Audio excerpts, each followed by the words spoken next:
The wait for the SteamOS powered version of the Legion Go S is almost over because Lenovo actually just put it up for pre order over on Best Buy's website, and we've actually got a couple different versions to choose from. Now, when it comes down to it, they've already released the Legion Go S with Windows.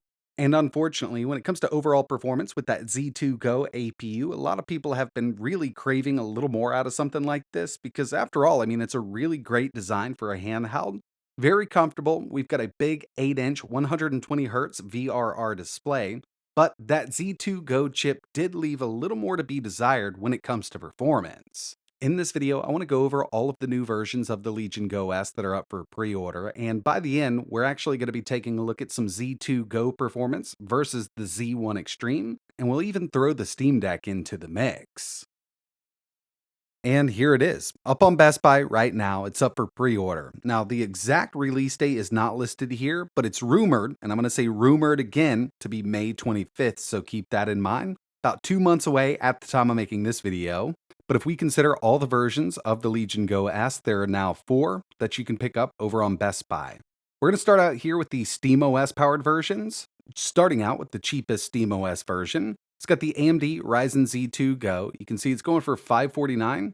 And originally, I thought this was going to be at $499. I guess everybody thought it was going to be at that $500 mark, but it looks like it's jacked up just a little bit here. 4 cores, 8 threads with RDNA2 graphics, 16 gigabytes of RAM, and a 512 gigabyte M.2 SSD. The SteamOS version is only coming in Nebula Blue. And just to give you a heads up here, this is the same APU that we're seeing in the Windows version that's out right now. Even over in Linux, it's not performing as well as we were hoping it would be because, I mean, it's based on Zen 3 Plus with the RDNA2 graphics. Unfortunately, at those lower TDPs, it's just really not keeping up with the others on the market. Now, of course, you can take this up to a 30-watt TDP and see much better performance, but then battery life is really going to suffer. So again, this is the lower end version, 549. 512 gigabytes of storage, 16 gigabytes of RAM, and the Z2 Go. Next up, we've got the one that I'm super interested in. Coming in at $749, it's got SteamOS, 32 gigs of RAM, and a 1 terabyte M.2 SSD, but this is going to be powered by the AMD Ryzen Z1 Extreme.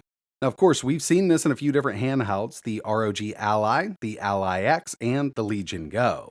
So we've got a really good idea of how something like this is going to perform. But one thing that I'm not sure of is the RAM speed here. On the Z2 Go version with Windows, it's running at 6400 megahertz. In the original Legion Go, it's actually much faster at 75, so that could hurt iGPU performance just a bit, but I'm not sure if it's going to be that noticeable. Either way, I'm definitely interested in this with SteamOS because we've got that more powerful Ryzen Z1 Extreme. And personally, I do think that this is the one they should have released straight off the bat, just to kind of get it out of the way. We do have a good idea of what kind of performance we're going to see. It's got that 8-inch 120 hertz VRR display with SteamOS, and yeah, with the Z1 Extreme running Linux, you can get some great performance even at lower TDPs, so you can get better battery life. Now, I did mention that there's a total of 4 different versions of the Legion Go S.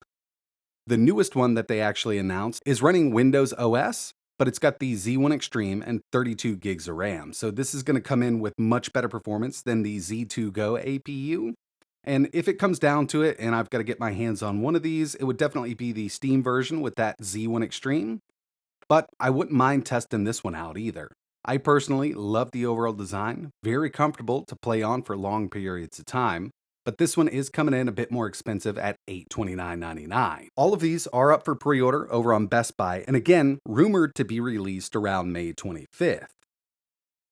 And before I wrap this video up, I did want to give you a look at a little bit of that Z2 Go performance inside of Linux. On the left-hand side, we've got the Steam Deck OLED. On the right-hand side, the Legion Go S with the Z2 Go.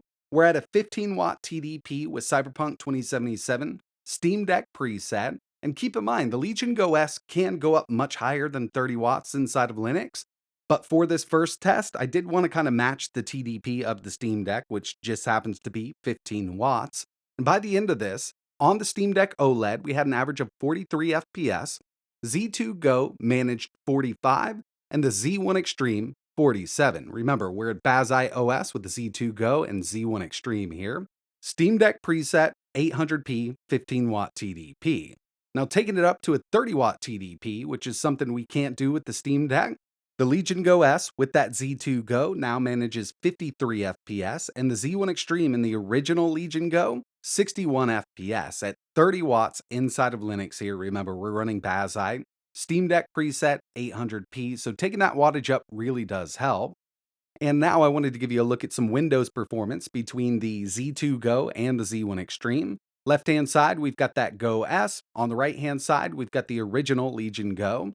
And what you're seeing on screen right now is at a 30-watt TDP with Cyberpunk 2077, Steam Deck preset 800p. In fact, if you take a look at the Go S side, it's boosting up to around 31 watts, so it's just a bit more than the Z1 Extreme here.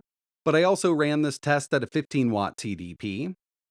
And at 15 watts in Windows 11, we managed 42 FPS with the Z2 Go and 44 FPS with the Z1 Extreme. So as you can see, in Linux and Windows, these aren't that far off from each other at those lower TDPs.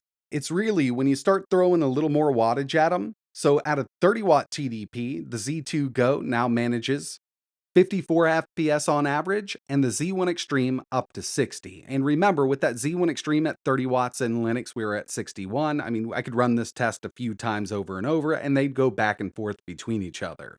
So in the end, I mean, it's always going to be up to you, but personally, if I had to choose between the Z2 Go version or the Z1 Extreme version of the Legion Go S with SteamOS installed from the factory, I'd go with that Z1 Extreme version for sure. Or you could always pick up a secondhand Legion Go or an ROG Ally and install something like Bazzite, or wait until the official version of SteamOS is released by Valve for handhelds. Then you'll pretty much have the same thing there with that Z1 Extreme. But what's really going to help out the Legion Go S is that 32 gigs of RAM. 16 is pushing it, even at 800p with some of these newer AAA games. We're getting on up there where the system is utilizing 14 gigs, 15 gigs in some cases. So there are a lot of newer games where that extra RAM is going to come in handy. Or you could hold off altogether and wait for the Legion Go 2. Now this thing looks absolutely amazing. I was able to go hands-on with it at CES, and yeah, I'm really excited about this one. It's got an OLED display, Z2 Extreme CPU. We're not exactly sure on the price, but with all of the specs that they've announced so far, it definitely looks like it's going to be one of the top contenders for the best handheld gaming PC from these bigger companies.